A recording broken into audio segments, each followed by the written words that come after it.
నమస్తే, జిఎం న్యూస్కు స్వాగతం. నా పేరు మన్మథరావు. ఈరోజు వార్తల్లోని వివరాలు. చిరంజీవి పర్యటన అనగానే అభిమానుల్లో విపరీత ఆకర్షణ ఉండేది. కానీ జిల్లాలో పరిస్థితి మారింది. పెద్ద ఎత్తున వస్తారనుకున్న జనం అంతగా స్పందించలేదు. ఎన్నికల ప్రచార నిమిత్తం చిరంజీవి గురువారం గార మండలానికి మాత్రమే పరిమితమయ్యారు. కార్యక్రమంలో కేంద్ర మంత్రి కృపారాణి, శ్రీకాకుళం నియోజకవర్గ కాంగ్రెస్ అభ్యర్థి చౌదరి సతీష్, డోల జగను మరియు జిల్లా కాంగ్రెస్ నాయకులు పాల్గొన్నారు. గొంతు సహకరించకపోవడం వల్ల చిరంజీవి కృపారాణి డబ్బింగ్ చెప్పడం విశేషం.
మనందరి అభిమాన నాయకుడు ఇక్కడ దేనికి వచ్చారనే విషయం మీకు తెలుసు.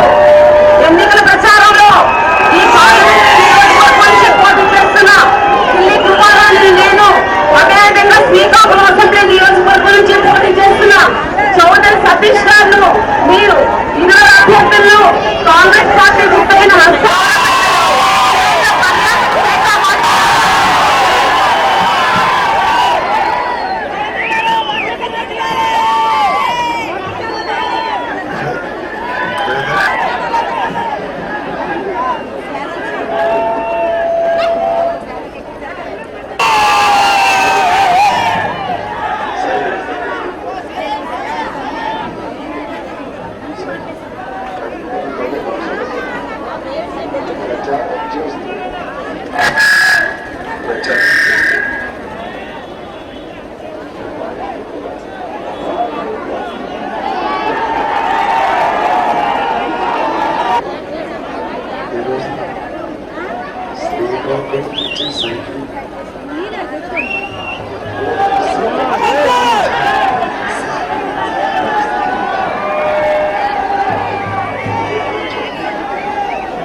రాష్ట్రం అంతా తిరగటం వల్ల చిరంజీవి గారు గొంతు పట్టింది. దయచేసి నిజమైన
ఉన్నారు. కాంగ్రెస్ పార్టీ గడిచిన 10 సంవత్సరాల కాలంలో మత్స్యకారులకు సంబంధించి ఎట్లాంటి కార్యక్రమాలు చేసిందో ఒక్కసారి మీరు ఆత్మ పరిశీలన చేసుకోవాలని మేము కోరుతా ఉన్నాం. 2004 ముందు ఎండనగా వాననగా ఆదివారం శ్రమించే మత్స్యకారు సోదరుడు నిత్యం ఎగరే కిరటాలతో పోరాటం చేసి జీవితానికి భద్రత లేని ఒక మత్స్యకారు సోదరుడు సముద్రంలో వేటకెళ్లి మరణించినట్లయితే 50,000 రూపాయలు 2004 ముందు ఇస్తే కాంగ్రెస్ పార్టీ అధికారంలోకి వచ్చిన తర్వాత ఆ ఎక్స్ప్రెషను 2 లక్షల రూపాయలు చేసిందని చిరంజీవి గారు చెప్తా ఉన్నారు. మత్స్యకారు సోదరులకు కనీస అవసరాలైన ఫిష్ ల్యాండింగ్ సెంటర్ యూపీఏ మేనిఫెస్టోలో సంక్షేమ కార్యక్రమాలకు సంబంధించి మరిన్ని హక్కులు కల్పిస్తూ పేద ప్రజల చేతిలో పిలుపునిస్తా ఉన్నారు. అందుచేత కాంగ్రెస్ పార్టీ మీ వ్యక్తిగత అవసరాలు తీర్చడం కోసం, మీ సామూహిక అవసరాలు తీర్చడం కోసం ఒక్క విషయాన్ని వారు మనం చేశారు. ఆఖరిగా ఒక్క విషయాన్ని మనం చేశారు. వారు ఏ విషయం మనం చేశారంటే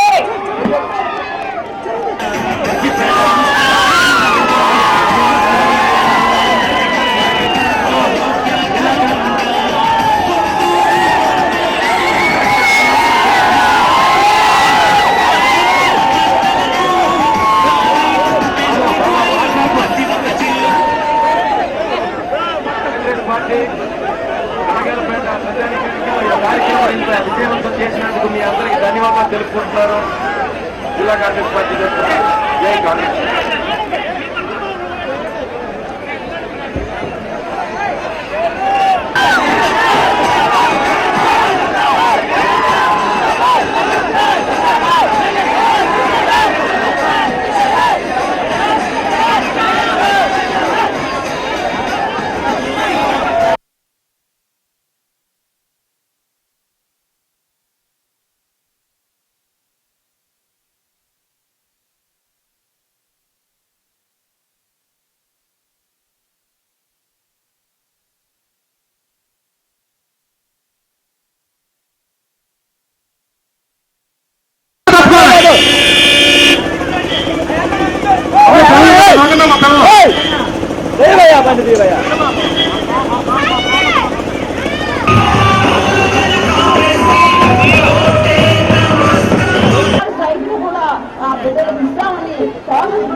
చెప్తా ఉన్నారు.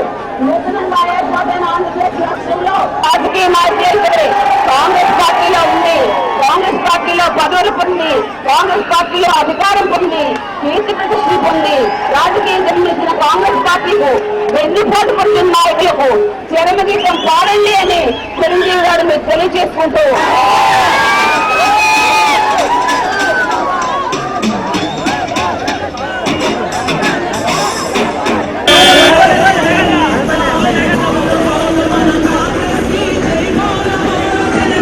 టెక్కలి జై సమైక్యాంధ్ర అభ్యర్థి కొర్ల భారతి ప్రచారంలో ముందుకు పోతున్నారు. ప్రజలతో ప్రజల మధ్య తిరుగుతూ తమకు ఇంకోసారి అవకాశం ఇవ్వాలని కోరుతున్నారు.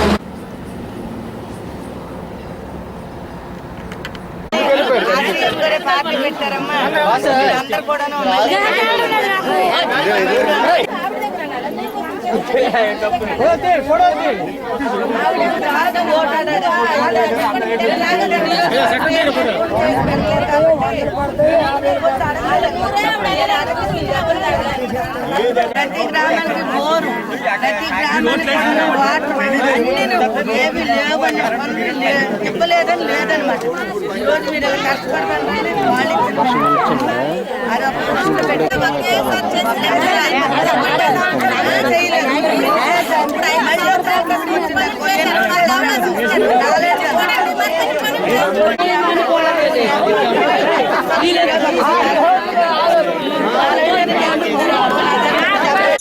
గోల్డ్ ఫెస్టివల్ 2014 ప్రతి 5,000 రూపాయల కొనుగోలుపై ఒక ఉచిత కూపన్ పొందండి.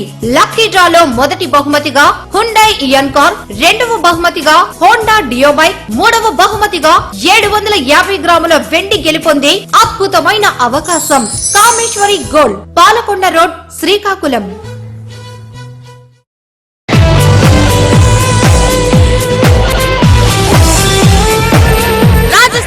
నారీ సింగార్ సేల్ మా వద్ద మహిళలకు కావలసిన అన్ని రాజస్థానీ గాజులు, ఫ్యాన్సీ రబ్బర్ బ్యాండ్స్, వివిధ మోడల్స్ లో వేల రకాల హ్యాండ్ బ్యాగ్స్ లభించును. ఇంకా మా వద్ద bed sheets, pillow covers, cushion covers, sofa covers, divan set, dining table క్లాత్లు, TV covers, Rajasthani salwar suits, అన్ని సైజుల నైటీలు, లేడీస్ టాప్స్, మగవారికి కావలసిన jeans, jean pants, cotton jeans, night pants, చిన్నపిల్లలకు డ్రెస్సులు, ఆట వస్తువులు, జైపూర్ మగవారి డ్రెస్సులు, డోర్ మ్యాట్స్, మీరింతవరకు చూడని నమ్మలేని వేల రకాల గిఫ్ట్ ఐటమ్స్ సరసమైన ధరలకు లభించును. 10 గంటల నుండి రాత్రి 9 గంటల వరకు. ఆదివారం కూడా షాప్ కలదు. వెంటనే విచ్చేయండి. రాజస్థాన్ నారీ singer sale rice millers association కళ్యాణ మండపం, కిన్నెర టాకీస్ ఎదురుగా, జిల్లా పరిషత్ రోడ్, శ్రీకాకుళం పట్నం దరి నవబార్ జంక్షన్ వద్ద ఉన్న 1001 శ్రీచక్రాల దేవి ఆశ్రమంలో రాజరాజేశ్వరి అమ్మవారి మూల విరాటకు శుక్రవారం ఉదయం 5 గంటల నుండి పాలాభిషేకంతో పాటు పసుపు, చందనం, కుంకుమ, విభూతులతో ప్రత్యేక అభిషేకాలు ఆశ్రమ వ్యవస్థాపకులు తేజమూర్తుల బాల భాస్కర్ శర్మ నిర్వహించారు. అనంతరం అమ్మవారికి శ్రీచక్రార్చన, కుంకుమార్చన చేశారు. పూజల అనంతరం ఆయన మాట్లాడుతూ వైశాఖ మాసంలో తదియ రోజున ఈ అక్షర తదియ వస్తుందని, దీన్ని అక్షర తృతీయ అంటారని అన్నారు. ఈ రోజున అమ్మవారికి పూజలు చేస్తే సకల దోషాలు తొలగి సుఖ సంతోషాలతో వర్ధిల్తారని అన్నారు. తెలంగాణలో ఎన్నికల సీజన్ ముగిసింది.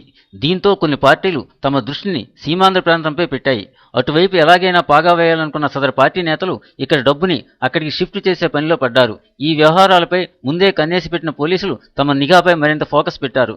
ఈ కార్యక్రమంలో హైదరాబాద్ నుంచి ఓ వాహనం ప్రకాశం జిల్లా వైపు నాగార్జున సాగర్ రోడ్డు మీదుగా వెళ్తోంది. పోలీసులు చింతపల్లి వద్ద ఆపి తనిఖీ చేపట్టారు. మొత్తం కోళ్లదానా ఉంది. అయినా ముక్కు మూసుకుని అంతటా గాలించారు. ఒక్కసారిగా షాక్. పైన దాణా ఉన్నప్పటికీ లోపల చూస్తే మాత్రం 1000-500 రూపాయలతో 100 నోట్ల కట్టలు అడుగున దాచి ఉంచి ఎవరికీ అనుమానం రాకుండా అక్రమంగా రవాణా చేస్తున్నారు. కానీ పోలీసులు వాహనాన్ని పూర్తిగా తనిఖీ చేయడంతో అసలు విషయం బయటకు వచ్చింది. అయితే ఇక్కడ ఇంకో ట్విస్ట్ ఉంది. ఇది జరిగి 2 రోజులైంది. కానీ శుక్రవారం ఉదయం ఈ వార్త వెలుగులోకి వచ్చింది. పోలీసులు అడిగితే ఎంఆర్ఓకి అప్పగించేశామని, ఇక తమకు సంబంధం లేదన్నారు. వారిని అడిగితే తెలంగాణలో ఎన్నికలు ముగిసినందున ఈవీఎంలను సీమాంధ్రకు తరలించడంలో బిజీగా ఉన్నామని, ఈ విషయంపై పెద్దగా పట్టించుకోలేదని సెలవిస్తున్నారు. మరి అసలు విషయం వారికే తెలియాలి. మరి మరో 2 నెలల్లో ఇంటర్నెట్ ఛార్జీలు 30% మేర పెరగనున్నాయి. ఈ మేరకు ఇంటర్నెట్ సర్వీసెస్ ప్రొవైడర్ల ఆదాయానికి సంబంధించి టెలికాం రెగ్యులేటర్ ట్రాయ్ కొత్త నిర్వచనాన్ని సూచించింది. సర్దుబాటు చేసిన స్థూల ఆదాయంలో 8% ఏకీకృత లైసెన్స్ ఫీజుగా వసూలు చేయాలని సిఫార్సు చేసింది.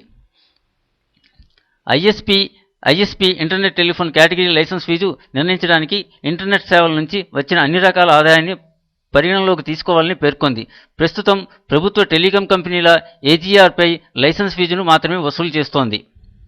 టెలికాం సర్వీసుల ద్వారా ఆర్జించిన ఆదాయాన్ని మినహాయించి లైసెన్స్ ఫీజును నిర్ణయిస్తున్నారు. ట్రాయ్ తాజా సిఫార్సును ప్రభుత్వం ఆమోదిస్తే ఇంటర్నెట్ సేవల ఛార్జీలు 30% పెరిగే అవకాశం ఉంది. గతేడాది ఏప్రిల్ 1 నుంచి 8% లైసెన్స్ను ఫీజులు వసూలు చేయాలని ట్రాయ్ గతంలో సిఫార్సు చేసింది. అయితే తుది ఫీజు లెక్కింపు, ఆదాయ సంబంధ అంశాలపై కొన్ని అనుమానాలు ఉత్పన్నమయ్యాయి. లైసెన్స్ ఫీజు పెంపు వల్ల సర్వీస్ ఛార్జీలు పెరుగుతాయని, దీని ఫలితంగా 2017 నాటికి 17.50 కోట్లు, 2020 నాటికి 60 కోట్ల బ్రాడ్బ్యాండ్ కనెక్షన్ల లక్ష్యాలను సాధించడం కష్టమవుతుందని భారతీయ ఇంటర్నెట్ ప్రొవైడర్ల సంఘం తెలిపింది. ఇది ఇలా ఉండగా ప్రభుత్వ అనుమతులు పొంది ఇంకా సేవలు ప్రారంభించని కంపెనీల నుంచి కనీస లైసెన్స్ ఫీజు వసూలు చేయాలని కూడా ట్రాయ్ సిఫార్సు చేసింది. జే న్యూస్ బులెటిన్ ఇంతటితో సమాప్తం. తిరిగి జే న్యూస్ బులెటిన్లో కలుద్దాం. చూస్తూ ఉండండి ప్రతి దృశ్యం ప్రజాపక్షం జే న్యూస్.